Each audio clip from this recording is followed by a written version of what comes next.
റാന്നി കോടതിയിലാണ് 18 മണിക്കൂർ നേരം ഉണ്ണികൃഷ്ണൻ പോറ്റിയെ ചോദ്യം ചെയ്തതിനു ശേഷം തിരുവനന്തപുരത്ത് നിന്ന് റാന്നിയിലെ കോടതിയിൽ ഹാജരാക്കിയിരിക്കുകയാണ്. സ്വാഭാവികമായും കസ്റ്റഡി അപേക്ഷ നൽകുന്നുണ്ട്. അന്വേഷണ സംഘം തെളിവെടുപ്പിനായി മറ്റ് സംസ്ഥാനങ്ങളിലടക്കം ഉണ്ണികൃഷ്ണൻ പോറ്റിയെ കൊണ്ടുപോകേണ്ടതുണ്ട്. കോടതി നടപടിക്രമങ്ങൾ അല്പസമയത്തിനകം പൂർത്തിയാകും. എന്താണ് കോടതിയിൽ നിന്നുള്ള ഉത്തരവ് എന്നുള്ളത് കാത്തിരിക്കുന്നു. ഇന്ന് ജാമ്യാപേക്ഷ നൽകുന്നില്ല എന്നാണ് ഉണ്ണികൃഷ്ണൻ പോറ്റിയുടെ അഭിഭാഷകർ അറിയിച്ചിട്ടുള്ളത്. എന്തായാലും പോലീസിന് അന്വേഷണ സംഘത്തിന് കസ്റ്റഡി കിട്ടുമെന്നുള്ളത് ഉറപ്പാണ്. കൂടുതൽ ചോദ്യം ചെയ്യലും അതുപോലെ തന്നെ തെളിവെടുപ്പും ആവശ്യമുണ്ട്. വളരെ നിർണായകമായ ചില വിവരങ്ങൾ ഇതിനോടകം തന്നെ അന്വേഷണ സംഘത്തിന് ലഭിച്ചിരിക്കുന്നു. അത് ക്രിമിനൽ ഗൂഢാലോചനയെ സംബന്ധിച്ചാണ്. അനന്തകൃഷ്ണൻ തുടരുന്നുണ്ട്. അനന്തൻ, വളരെ നിർണായകമായ ചില വിവരങ്ങൾ പോലീസിന് ലഭിച്ചിട്ടുണ്ട്. അതിൽ മുഖ്യം ദേവസ്വം ബോർഡ് ഉദ്യോഗസ്ഥരുടെ ഗൂഢാലോചനയാണ്. ഉണ്ണികൃഷ്ണൻ പോറ്റിയുടെ സ്പോൺസറായുള്ള രംഗപ്രവേശം തന്നെ ഒരു ഗൂഢാലോചനയുടെ ഭാഗമാണ് എന്ന അവിതർക്കിതമായ വിവരം പോലീസിന് ലഭിക്കുമ്പോൾ ഇനി ആരൊക്കെ പ്രതികളാകും? ദേവസ്വം ഉദ്യോഗസ്ഥരിലേക്കാണോ അടുത്ത പിടി വീഴുക?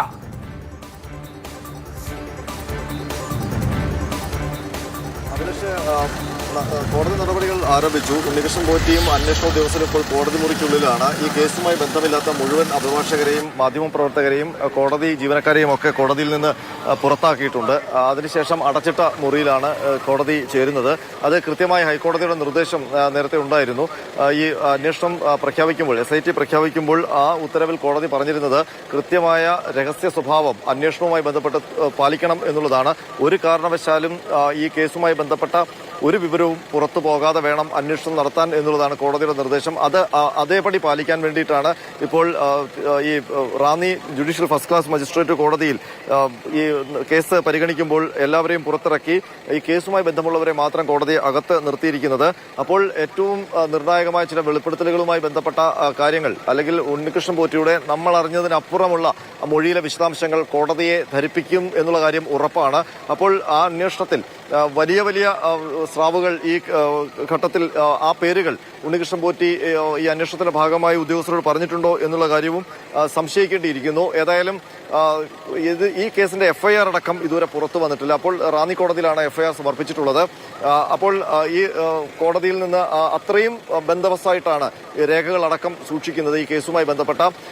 അതുകൊണ്ട് തന്നെ ഈ കേസിന്റെ റിമാൻഡ് റിപ്പോർട്ട് അടക്കം, അതിലെ വിശദാംശങ്ങളടക്കം പുറത്തു വരാനുള്ള സാധ്യതയും അങ്ങനെ വരുമ്പോൾ കുറവാണ്. പക്ഷേ ആ റിമാൻഡ് റിപ്പോർട്ടിൽ തീർച്ചയായിട്ടും ഉണ്ടാകും ഉണ്ണികൃഷ്ണൻ പോറ്റി ഈ ഘട്ടത്തിൽ അന്വേഷണ സംഘത്തിന് മുന്നിൽ എന്തൊക്കെ വെളിപ്പെടുത്തി എന്നുള്ള കാര്യം. മാത്രമല്ല ആ വെളിപ്പെടുത്തലിന്റെയും ഈ ഒരാഴ്ച നീണ്ട അന്വേഷണ സംഘത്തിന്റെ പരിശോധനകളിലും അവർക്ക് എന്തൊക്കെ വിവരങ്ങൾ ലഭിച്ചു എന്നുള്ളതും തീർച്ചയായിട്ടും ആ റിമാൻഡ് റിപ്പോർട്ടിൽ ഉണ്ടാവും.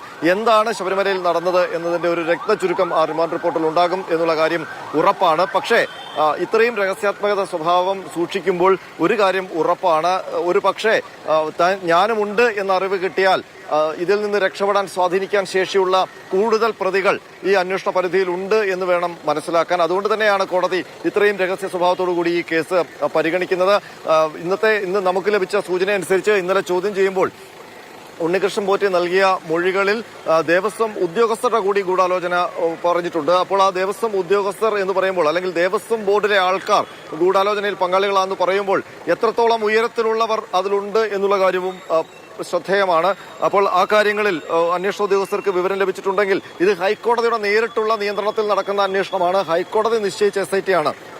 അപ്പോൾ അവർ ഉത്തരവാദിത്വം ഹൈക്കോടതിയോട് മാത്രമാണ്. അപ്പോൾ ഈ കേസ് ഇപ്പോൾ പരിഗണിക്കുന്നു. അതിന്റെ രഹസ്യാത്മകത സൂക്ഷിച്ചുകൊണ്ട് തന്നെയാണ് നടപടികൾ പുരോഗമിക്കുന്നത്. അഭിലാഷം, അതിന്റെ രഹസ്യാത്മകത കോടതി തന്നെ നിർദ്ദേശിച്ചിട്ടുള്ളതാണ്. അന്വേഷണ വിവരങ്ങൾ മാധ്യമങ്ങളിലൂടെയും മറ്റും ചർച്ചയാവരുതെന്ന നിർദ്ദേശം അന്വേഷണ സംഘത്തെ സംബന്ധിച്ച് കോടതി നൽകിയിട്ടുണ്ട്.